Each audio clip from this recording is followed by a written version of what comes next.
اور یہ انتقام پسندی کی آخری حد ہے، اور جس کو ہم فیشزم کہتے رہے ہیں 20 سال سے. دیکھیں میں خان کی پاپولیرٹی سے مجھے کوئی مسئلہ نہیں، میں چاہتا ہوں، میں واقعی چاہتا ہوں وہ حکومت میں آئیں، اور ہم لوگ اگر ہم لوگوں پہ انہوں نے ظلم کرنا تو کریں، لیکن یہ طریقہ، اس طرح کا ان کا بیہیویئر، یہ ایٹیچیوڈ، یہ کیریکٹر ہے. میں نے یہ پیٹرن دیکھا ہے خان صاحب نے، وہ ٹارگٹ کلنگ کرتے ہیں اور کرواتے ہیں اپنے لوگوں سے.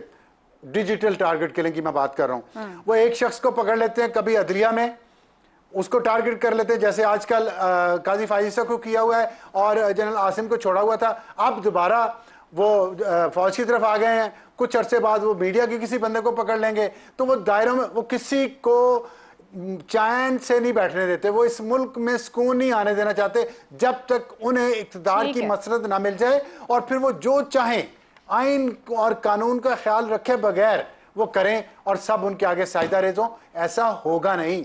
یہ دیوانے کا خواب تو ہو سکتا ہے، کیونکہ اس ملک میں 33% ہوگی ان کی مقبولیت، 73% نہیں ہے. درست ہو گیا. شہزاد صاحب، انہوں نے کہا کہ محمود اچکزئی کو مذاکرات کا اختیار دیا ہے، فوج مذاکرات کے لیے نمائندہ دے. بانی پی ٹی آئی کس کے نام کا انتظار کر رہے ہیں؟ Army chief, D G, I S P R, I S I, کسی کور کمانڈر؟ وہ کیونکہ وہ نمائندہ بھی پھر مرضی کا چاہیں گے. وہاں کوئی صحافیوں نے کوئی نام دیا ان کو، تو انہوں نے کہا یہ تو خود ان کے نمائندے اور بڑا ظلم کیا، یہ نہیں. اور اب وہ کیا نام بھی مرضی کا چاہیں گے؟ تو کس سے بات کرنا چاہیں گے اس ملک میں؟ ہاں، میرا خیال ہے یہ وہ بحث ہے جو کہ بغداد میں ہو رہی تھی، جب بغداد کی تباہی اس کے سر دروازے پہ کھڑی تھی. یہ وہ والی بحث ہے. پاکستان کا کیا مسئلہ اس وقت عمران خان ہے؟ کیا پاکستان کا حل عمران خان کے پاس ہے یا کسی اور کے پاس ہے، یا ان کے پاس ہے جو اس وقت حکومت میں یا پارلیمنٹ میں بیٹھے ہیں؟ پاکستان کے مسئلے اس سے بہت بڑھ چکے ہیں، بہت زیادہ بڑھ گئے ہیں. آج ریاست پاکستان کے اوپر سوال اٹھ رہا ہے کہ کیا ریاست کی بقا کے کوئی رستہ ہے یا نہیں ہے. جس ملک کے اندر معیشت نہ ہو، جس ملک کے اندر کسی قسم کا کوئی نظام نہ ہو، جس کا کوئی سیاست نہ ہو، جس کے اندر سیاست کا جو محور ہے وہ اس کی اپنی بقا ہو اور سیاست کا طاقت کا حصول ہو اور اپنی بات کو منانے کی بات ہو، وہ کس طریقے سے ملک بچ سکتا ہے؟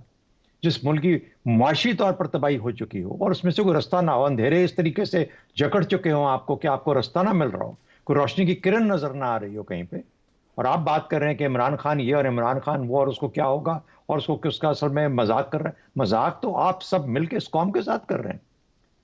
اس قوم جو یہ 25 کروڑ لوگوں کا ملک ہے، نیشن سٹیٹ ہے، ایک ریاست ہے اور قوم ہے. اس ریاست اور قوم کے ساتھ مذاق کیا جا رہا ہے ان لوگوں کے جن کے پاس طاقت ہے ان کے تھرو، جس وقت حکومت میں بیٹھے ہیں. مجھے بتائیے کون سی پارلیمنٹ نے کس وقت کوئی حل دیا ہے ہماری معیشت کا؟ ایک اورنگزیب جو، کیونکہ اس کو کہا جاتا ہے کہ وہ منسٹر آف فائنانس جو ہے ہمارے، کہ وہ کسی اور کے نمائندے ہیں اور وہ جائیں اور جا کر معیشت کو بھی آؤٹ سورس کر دیا. تو آپ کس لیے بیٹھے ہیں یہاں پہ؟ عمران خان مذاکرات کی بات کرنے کے لیے یا مذاق کی بات کرنے کے لیے؟ میرا اپنا خیال یہ ہے کہ اپنے آپ کو پہلے خدا رہا، یہ دیکھیے یہ معاملہ اس قسم کا نہیں ہے کہ اس کو کھیلوں کے اندر، یہ کھیل ہو رہا ہے ہم سب کے ساتھ اور یہ آپس میں کھیل رہے ہیں. نہ عمران خان نے کوئی حل دیا ہے، اگر نکل بھی آئے گا جیل سے اور آ کے حکومت میں بھی بیٹھ جائے گا، اس کے پاس کیا حل ہے ان مشکلات سے نکلنے کا؟ کسی اور کے پاس کیا حل ہے؟ تو چونکہ کسی کے پاس حل نہیں ہے تو اس لیے ہمیں ان چیزوں میں الجھایا ہوا ہے کہ عمران خان نے آج کیا بولا، اس نے ٹویٹ کیا کر دی، اس نے کیا بولا. قطع کلام کی معذرت، گفتگو کو پھر کہاں سے شروع کیا جائے؟ ہم کہتے ہیں الیکشن ہوا ہے، ایک پاپولر ووٹ ہے، ایک پاپولر لیڈر ہے، وہ لیڈر ہر دن اپنی ایک بات رکھتا ہے سامنے. گفتگو کا مسئلہ نہیں ہے، حل کا مسئلہ ہے. ہمیں وہ لوگ چاہیے جو حل دے سکتے ہیں، اگر کوئی حل ہے اس چیز کا. میرا تو خیال ہے کہ ہم اس حل کے سے بھی بہت آگے جا چکے ہیں اور ہمارے حالات بہت خراب ہو چکے ہوئے ہیں. شاید اب کسی کے پاس اس کا حل بھی نہیں رہ گیا، ان مشکلات سے نکلنے کا کوئی راستہ بھی نہیں رہ گیا. آپ کے اپنے دوست جو کہ آپ کو کچھ تھوڑی بہت آکسیجن دے رہے تھے وہ آپ سے پیچھے ہٹ گئے ہیں سب کے سب. ہمیں کیوں سمجھ نہیں آتی کہ ہماری آکسیجن بھی بند ہو جائے گی؟ یہ جو 25 کروڑ جن کو پیچھے رہ جائیں گے ان کا کیا بنے گا؟ یہ کس قسم کا درد لے کے چل رہے ہیں؟ عمران خان مسئلہ نہیں ہے، نہ اس کی بات مسئلہ ہے، نہ اس کا بیان مسئلہ ہے، نہ اس کی ٹویٹ مسئلہ ہے، نہ وہ جو ایک شخص ہے وہ پاکستان سے بڑا نہیں ہے اور کوئی بھی شخص پاکستان سے بڑا نہیں. وہ شخص بڑا ہے جو آج پاکستان کی مشکلات کا حل دے سکتا ہے. تو میرا تو خیال ہے مذاق ہم پاکستان کے ساتھ کر رہے ہیں. یہ کوئی ایک دوسرے سے مذاق تو کھیل رہے ہیں یہ لوگ، اور مذاق پاکستان سے کر رہے ہیں، تو اس کی فکر کرنے کی ضرورت ہے. درست ہو گیا. افتخار صاحب، ماضی میں بھی مذاکرات ہوتے رہے اور تمامی سیاسی رہنما اسٹیبلشمنٹ کے ساتھ مذاکرات کرتے رہے، مگر اس وقت عمران خان کا جس طرح کا تضادات بھرا بیانیہ گفتگو ہے، سوال آپ سے یہ ہے کہ کیا عمران خان واقعی اس وقت کوئی مسئلہ نہیں؟ اور اگر واقعی کوئی مسئلہ نہیں تو حکومت، ریاست، انتظامیہ، عدلیہ سب کے سب ایک ہی مسئلے کے گرد گول گول چکر کیوں لے رہے ہیں؟ یہاں تک کہ ہم نے اربوں ابھی فائر وال کے معاملے پہ لگا دیے. مسئلہ تو ہے، جہاں تک یہ فائر وال کا آپ تانا دے رہی ہیں, ریاست کو اگر فائر وال کی ضرورت ہے تو اس کو استعمال کرنا چاہیے. آپ جیسے اور ہم جیسے لوگ اس کو تکلیف پہنچا رہے ہیں, اس کو ہیرو بنا رہے ہیں کہ یہ فائر وال اس کے لیے لگی ہے. یہ فائر وال اس کے لیے نہیں لگی ہے, یہ فائر وال اس کے لیے لگی ہے جو تحقیقات شروع ہوئی ہے. جس تحقیقات کو شروع کرتے وقت یہ پتہ لگا ہے کہ پاکستان کے دشمن ممالک میں بیٹھ کے پاکستان کے بارے میں کس قسم کی منصوبہ بندی ہو رہی ہے اور کی جا رہی ہے. یہ فائر وال اس کے لیے لگی ہے. اور جہاں تک کئی بعض مذاکرات کی, بالکل صحیح کہا شہزاد صاحب نے. کرم میں کیا ہو رہا ہے؟ سینکڑوں لوگ اب تک مارے گئے ہیں. ریاست کدھر ہے؟ ریاست نے کیا نوٹس لیا اس کا؟ بلوچستان کے اندر لوگ مطالبات کے لیے اکٹھے ہو رہے ہیں. ایشوز پاکستان کی یہ ہیں. پاکستان کا ایشو یہ ہے کہ غربت انتہا کو پہنچ رہی ہے. پاکستان کا ایشو یہ ہے کہ گورننس ہر لمحے ختم ہوتی جا رہی ہے. یہ ایشو نہیں ہے کہ مذاکرات کون کرے گا اور کس سے کرے گا. اور بالکل شہزاد صاحب نے کہا ٹھیک کہ مذاکرات کے نتیجے میں کیا الیکشن ہو جائیں گے؟ افتخار صاحب کیوں ہم الیکشن سے پہلے کہتے رہے کہ سیاسی استحکام ہوگا تو معاملہ آگے جائے گا, مگر وہ سیاسی استحکام تو آج بھی نہیں آیا. جی میں یہی کہہ رہا ہوں, میں اردو میں بات کر رہا ہوں, اور میں یہ آپ کو بتا رہا ہوں کہ سیاسی استحکام نہیں ہے, اور اس کو اور خراب کرنا چاہتے ہیں تو آپ کی مرضی ہے. یہ ایک کھیل ہے, یہ ایک مذاق ہو رہا ہے کہ جناب مجھ کو نام دیے جائیں اور میں اپنی مرضی کے نام کے ساتھ بات کروں گا. ارریلیونٹ بات ہے. وہ بالکل پاپولر ہوگا, اس کا حق ہے ایز اے پاپولر لیڈر کے, لیکن اس وقت پاکستان کو پاپولر لیڈر کی ضرورت کی بجائے استحکام کی ضرورت ہے. میں نے آپ سے کہا کہ آپ کی 2 سرحدوں پہ لوگ مارے جا رہے ہیں روز, اور اس کو کوئی رپورٹ بھی کرنے کو تیار نہیں ہے. کیا یہ حقیقت ہے؟ یہ نہیں ہے. آج جو پوزیشن ہے خیبر پختونخوا کے علاقوں میں وہ آپ کے علم میں ہے. جو بلوچستان میں ہو رہا ہے وہ آپ کے علم میں ہے. وہ میرے لیے ان کے ساتھ مذاکرات کرنے زیادہ ضروری ہیں, ان کے ساتھ ڈائیلاگ کرنا زیادہ ضروری ہے, کیونکہ وہ ایک حقیقی ایشو لے کے بیٹھے ہوئے ہیں. یہ آدمی تو جیل میں بیٹھا ہوا آرام سے زندگی گزار رہا ہے, اور جس قسم کی جیل اس شخص کو نصیب ہوئی ہے, پاکستان کی تاریخ میں کسی سیاستدان کو ایسی جیل نہیں دکھی. وہ کہہ رہے ہیں کہ میں اپنی مرضی کے آدمی سے بات کروں گا. وہ کون ہوتا ہے یہ فیصلہ کرنے والا؟ بالکل یہ لوگوں کو بیوقوف بنایا جا رہا ہے. لوگوں کو بالکل ایک ایسے کھیل میں پھنسا دیا گیا کہ لوگ حقیقی مسائل پر سوال نہ اٹھائیں. یہ ڈرتے ہیں کہ اگر لوگوں نے حقیقی مسائل پر سوال اٹھائے اور لوگ سڑکوں پر نکل آئے اپنے حقیقی مسائل کے ساتھ, تو یہ جو ڈائیلاگ کرنے والے ہیں اور جو ڈائیلاگ کرنا چاہتا ہے, دونوں ایرریلیونٹ ہو جائیں گے. ٹھیک ہو گیا. بالکل. پاکستان کے عوام کے مسائل ان سے زیادہ امپورٹنٹ ہیں. ٹھیک. اس پر کون بات کر رہا ہے؟ اس پہ کوئی گفتگو کرنے کو تیار نہیں ہے. یہ بات ہے, ایک آدمی ہے اپنی مرضی کا وہ بات کرنا چاہتا ہے, مرضی کے معاملات طے کرنا چاہتا ہے. معاف کیجیے گا, جن کا نام انہوں نے پیش کیا ہے ان صاحب کی میں بہت احترام کرتا ہوں, جگدیش صاحب کی. ان سے پوچھیں کہ بلوچستان میں کیا ہو رہا ہے, اور وہ جو مطالبات لوگ کر رہے ہیں وہ کیا کر رہے ہیں. ٹھیک ہو گیا. کیا with in the constitution of Pakistan کر رہے ہیں یا کانسٹیٹیوشن سے باہر کر رہے ہیں؟ ان سے کون مسئلہ حل کرے گا؟ ڈائیلاگ ان سے کرنا چاہیے. جو کرم میں ہو رہا ہے ڈائیلاگ ان سے کرنا چاہیے. بالکل حکومت انگیج کر رہی ہے. آج محسن نقوی صاحب کی ملاقات بھی ہوئی ہے کرم کے 2 گروپوں سے جہاں پر اختلافات جاری ہیں. زیغم صاحب ہونا چاہیے. بالکل ہو رہا ہے. ضروری مسائل ہیں. بالکل ہو رہے ہیں, آج کیے گئے ہیں. یہ مسائل ہے جو حل چاہتے ہیں, جو ڈائیلاگ چاہتے ہیں. یہ فرض کیا ہوتا ہے؟ زیغم صاحب گفتگو کو یہاں پر کنکلوڈ کر لیتے ہیں کہ کیا واقعی بانی پی ٹی آئی جو کچھ چاہ رہے ہیں, خواہش رکھ رہے ہیں, وہ غیر ضروری بات کر رہے ہیں اور ان پر توجہ دینے کی ضرورت نہیں ہے, نہ ان کا اس وقت کوئی سیاسی سٹیک ہے, یا وہ اتنی سیاسی ویٹیج رکھتے ہیں کہ تمام نظام ان کے گرد گھوم رہا ہے, وہ جو کوئی بات کرتے ہیں ہر طرف سے اس کا جواب آنا شروع ہو جاتا ہے, اور پھر وہ پرانی باتیں دہراتے ہیں. 71 کی بگڑا ہوا بچہ کہتے ہیں اسٹیبلشمنٹ اور اس کے لوگوں کو, اور وہ واقعی مذاکرات چاہتے بھی ہیں, یا یہ سرکس چلتا رہے گا؟ دیکھیں, میرے لیے تو عمران خان کی خواہش کوئی حیثیت نہیں رکھتی. اور میں یہاں بتا دوں کہ میں تو 1995 سے عمران خان کو کرٹیسائز کر رہا ہوں. پہلا انٹرویو انہوں نے مجھے دیا تھا جب سیاست میں آئے تھے, اور اس دن سے آج تک کر رہا ہوں. ہم نے تو پاکستان کے مفادات کو دیکھنا ہے. پاکستان کے مفادات کیا مانگتے ہیں؟ کیا یہ فارم 47 پولیٹیکل ورکرز کو کٹ لگانے سے آئے گا؟ کیا یہ وسائل کی بندر بانٹ سے آئے گا؟ آپ مجھے یہ بتائیے کہ اگر 25 کروڑ کی ریاست, دنیا کی 5ویں نیوکلیئر پاور,